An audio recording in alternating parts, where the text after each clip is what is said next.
अपने आप में ये कितनी खतरनाक बात है ना कि जिस रेलवे स्टेशन से हम अक्सर जाया करते हैं वो रेलवे स्टेशन हॉन्टेड यानी डरावना भी हो सकता है। वही रेलवे स्टेशन जहाँ से हजारों ट्रेन जाती हैं। कई लोगों का सफर शुरू होता है और कई लोगों का सफर खत्म होता है। लेकिन हमारे भारत के उत्तर प्रदेश में एक ऐसा डरावना रेलवे स्टेशन है जहाँ पर बहुत सारे लोगों का सफर हमेशा के लिए खत्म हो जाता है। इस रेलवे स्टेशन का नाम है नैनी रेलवे स्टेशन। कहते हैं 1948 में एक ट्रेन बहुत तेज रफ्तार से 63 पैसेंजर्स के साथ प्लेटफॉर्म पर आई तो थी, लेकिन उसके पैसेंजर्स कहाँ गए, वो ट्रेन कहाँ गई, किसी को नहीं पता। लेकिन इसके पीछे की जो मेन कहानी है वो और ज्यादा दर्दनाक और डरावनी है। तो अगर आप हॉरर फैन हो तो इस वीडियो को आप एंड तक देखोगे, लेकिन अगर आप रात में इस वीडियो को देख रहे हो और आपको डर लगता है तो इस वीडियो को आप अपने रिस्क पर ही देखो। कहानी में आगे बढ़ेंगे, लेकिन उससे पहले हेलो गाइस, मेरा स्टोरीज।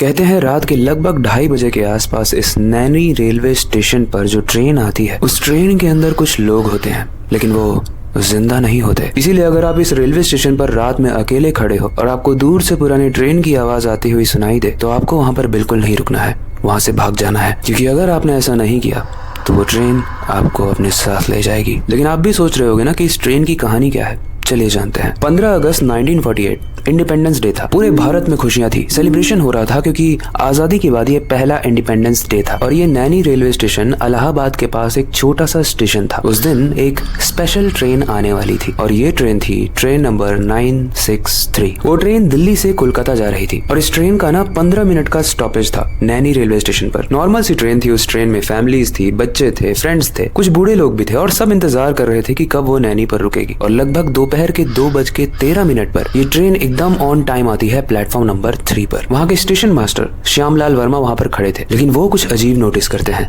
वो नोटिस करते हैं कि ये ट्रेन एकदम खाली लग रही है, अंदर कोई भी दिखाई नहीं दे रहा है। एक स्टेशन मास्टर होते हुए उनका कर्तव्य है ये देखना कि चल क्या रहा है। तो वो प्लेटफॉर्म के और पास जाते हैं, लेकिन जैसे ही श्यामलाल उस प्लेटफॉर्म के पास जाते हैं, ट्रेन के अंदर झांक कर देखते हैं तो सच में ट्रेन के अंदर कोई भी नहीं था, एटलीस्ट जिस बुगी के पास वो खड़े थे। इसीलिए श्यामलाल डिसाइड करते हैं कि वो अब ट्रेन के अंदर जाएंगे। उनका मन अंदर से तो घबरा रहा था क्योंकि आज तक ऐसी कोई भी ट्रेन नहीं थी जो रुकी तो हो बट बिना किसी पैसेंजर के। और इस ट्रेन के बारे में तो उन्हें पता भी था क्योंकि स्टेशन मास्टर्स को पता होता है कि इस स्टेशन पर कितने लोग उतरेंगे। उन्हें पता था कि इस ट्रेन के अंदर 63 पैसेंजर्स हैं, लेकिन एक भी पैसेंजर्स का ना दिखना ताज्जुब की बात तो थी। श्यामलाल ट्रेन के अंदर जाते हैं, वो लेफ्ट देखते हैं, पूरा ट्रेन खाली।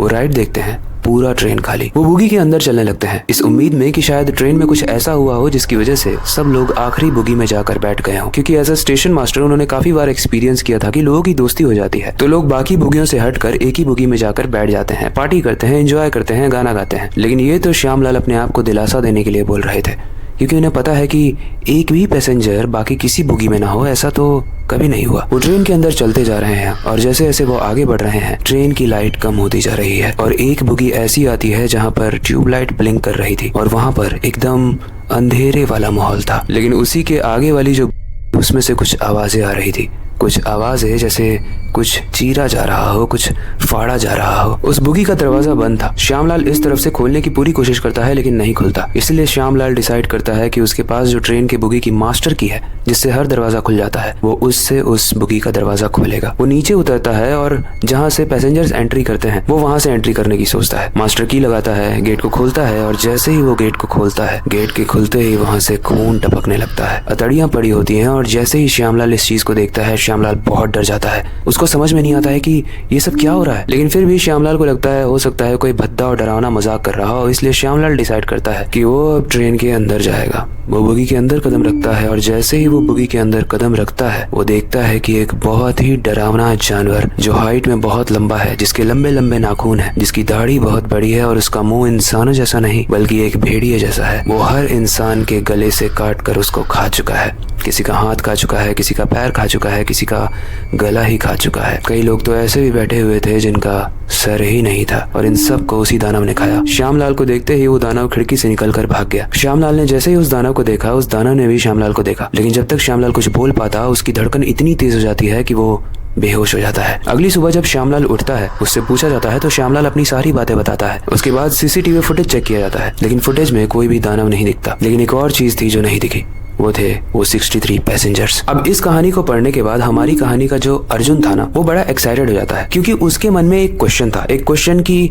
या तो ये जो श्यामलाल है ये झूठ बोल रहा है, ये बस मनगढ़ंत कहानियां बता रहा है जिस तरीके से लोग फेमस होने के लिए बताते हैं, और या तो अगर इसकी बातों में कोई भी सच्चाई है तो 2:13 पर आज भी वो ट्रेन आती होगी, कभी ना कभी तो आती होगी। मैं 1 महीने तक रुकूंगा नैनी में और हर रात जाकर 2:13 पर देखूंगा कि कोई ट्रेन आ रही है क्या। अर्जुन का ये जो डिसीजन था ये काफी टफ था। उसके घर वाले भी इसके लिए अलाउ नहीं कर रहे थे। वो 27 साल का हो चुका था, शादी का वक्त था, लेकिन फिर भी होती है ना इंसानों को चुल अंदर से। तो अर्जुन को भी इसी चीज की जानने की चुल थी कि क्या सच है। वो अपना बोरिया बिस्तर पैक करता है और 1 महीने के लिए होटल बुक कर लेता है नैनी में। अब जब वो नैनी जाता है ना तो उसके कुछ दोस्त भी थे वहाँ पर। अर्जुन उन दोस्तों को ये बातें बताता है और बताता है कि उसका इंटेंशन क्या है। वो चाहता है कि वो नैनी रेलवे स्टेशन पर हर रात के 1 बजे से लेकर 3 बजे तक रुके, ताकि इसके बीच में जो 2:13 पर ट्रेन आती है उसको वो एक्सपीरियंस कर पाए। मतलब उसे जानना था कि आती भी है या ये सिर्फ मनगढ़ंत कहानी है। लेकिन जब वो अपने दोस्तों को इस चीज के लिए कन्विंस करना चाहता था तो उसके दोस्त कन्विंस हो नहीं रहे थे, क्योंकि वो नैनी के ही थे और नैनी का इंसान जानता है कि ये रेलवे स्टेशन कितना हॉन्टेड है। उसके दोस्तों ने मना कर दिया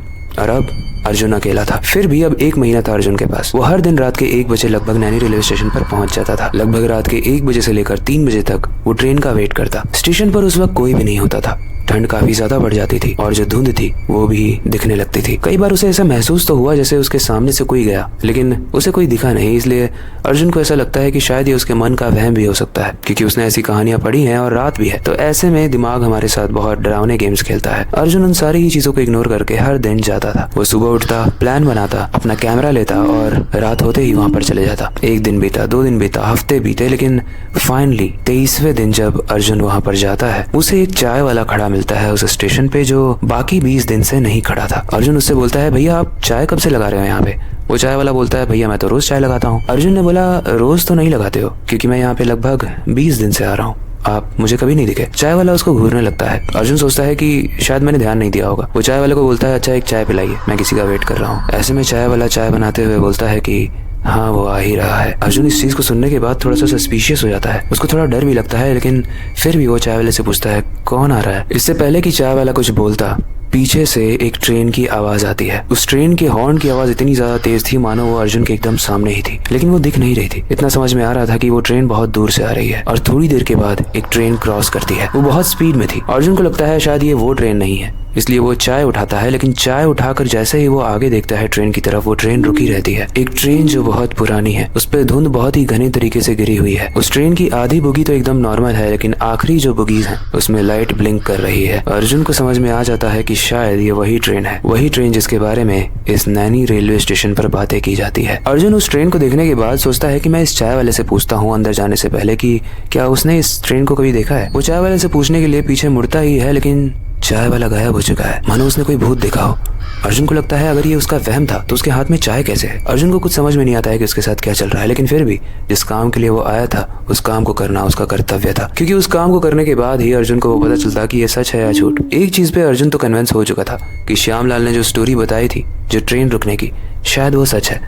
लेकिन ये ट्रेन भूतिया ट्रेन है। इस ट्रेन के अंदर कोई जानवर रहता है, ये सच है कि नहीं, वो देखने के लिए अर्जुन हर बुगी में जाता है। एंड अगेन अर्जुन एक आखिरी बुगी बचती है जो लॉक्ड होती है। अर्जुन पहले से ही मास्टर की का जुगाड़ कर चुका था, क्योंकि उसने इस कहानी को सुना था और इस कहानी में उसने सुना था कि किस तरीके से श्यामलाल ने भी आखिरी बुगी को मास्टर की से खोला था। वो मास्टर की लेकर जाता है आखिरी बुगी में और वो उस बुगी को खोलता है। अर्जुन जैसे ही अपनी मास्टर की से बुगी के दरवाजे को खोलता है, उसको कोई अतड़ियां नहीं दिखती है, ना ही उसे कोई खून दिखता है। ये वैसा बिल्कुल नहीं था जैसा श्यामलाल ने बताया था अपनी कहानी में। इसलिए अर्जुन को संदेह होने लगता है। उसे लगता है कि शायद ये सब मनगढ़ंत कहानियां हैं। अर्जुन सोचता है इतना सब कुछ मैंने देख ही लिया है, बुगी के अंदर भी चले जाता हूँ। जब वो बुगी के अंदर जाता है तो वहाँ पर भी कोई नहीं था। लेकिन जैसे जैसे अर्जुन उस बुगी में आगे बढ़ रहा था, उस बुगी का जो एंड पार्ट था, जो इंजन वाला पार्ट था, उसके अंदर से किसी के सांस लेने की आवाज आ रही थी। और ये सांस लेने की आवाज किसी इंसान के सांस लेने की आवाज जैसी नहीं थी। ये लग रहा था कि कोई बड़ा जीव है, कोई डरावना जीव है। अर्जुन धीरे धीरे अपने कदम आगे बढ़ा रहा था। वो उस इंजन वाली बोगी के अंदर एंटर करने ही वाला होता है, तभी उसको उसका दोस्त थप्पड़ मार देता है और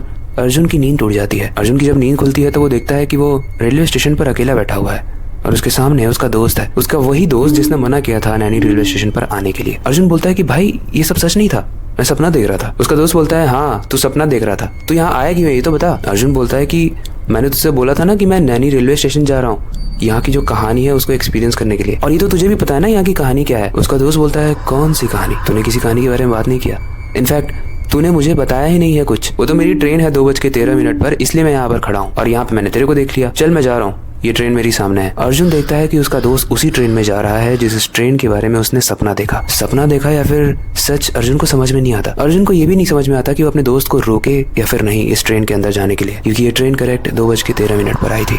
अर्जुन ने टाइम देखा। ऐसे में अर्जुन डिसाइड करता है कि वो कुछ नहीं करेगा और थोड़ी देर के बाद वो ट्रेन वहां से चली जाती है। लेकिन जानते हो गाइस, इसके बाद सबसे डरावना ट्विस्ट क्या आता है? उसका वो दोस्त जो रेलवे स्टेशन पर आया था, उसको अर्जुन ने बहुत कॉल करने का ट्राई किया, लेकिन उसने कॉल नहीं उठाया। और जब उसके घर वालों को अर्जुन ने कॉल किया तो उसके घर वाले बोलते हैं कि बेटा, तुम्हारा दोस्त तो लगभग 2 साल पहले ही मर चुका है। इस चीज को सुनने के बाद अर्जुन की रूह कांप जाती है, क्योंकि अगर उसका दोस्त मर चुका है तो स्टेशन पर कौन था? वो ट्रेन क्या थी? वो जानवर की सांस लेने जैसी आवाज क्या थी? वो श्यामलाल की स्टोरी क्या थी? अर्जुन पूरे तरीके से पागल हो चुका था। वो जिसको भी ये कहानी सुनाता था उसको समझ नहीं आती थी। अब सच क्या है और झूठ क्या है ये तो अर्जुन जाने, श्यामलाल जाने और इस कहानी के कैरेक्टर्स जाने। लेकिन आपको क्या लगता है, क्या अर्जुन ने जो भी महसूस किया वो उसका सपना था या फिर सच भी हो सकता है? कभी आपके साथ ऐसा हुआ है कि आपको ऐसा लगा हो कि आप उस चीज को पर्सनली एक्सपीरियंस कर रहे हो, लेकिन फिर अचानक से आपका सपना टूट जाता है? तो ऐसे में आपको क्या लगता है, वो सच में हुआ या फिर बस आपका भ्रम था? आप हमें कमेंट सेक्शन में जरूर बताना। आज की कहानी काफी यूनिक थी और आज की कहानी का टाइटल आप में से ही किसी ने हमें सजेस्ट किया था। ये सजेशन बहुत ही इंटरेस्टिंग था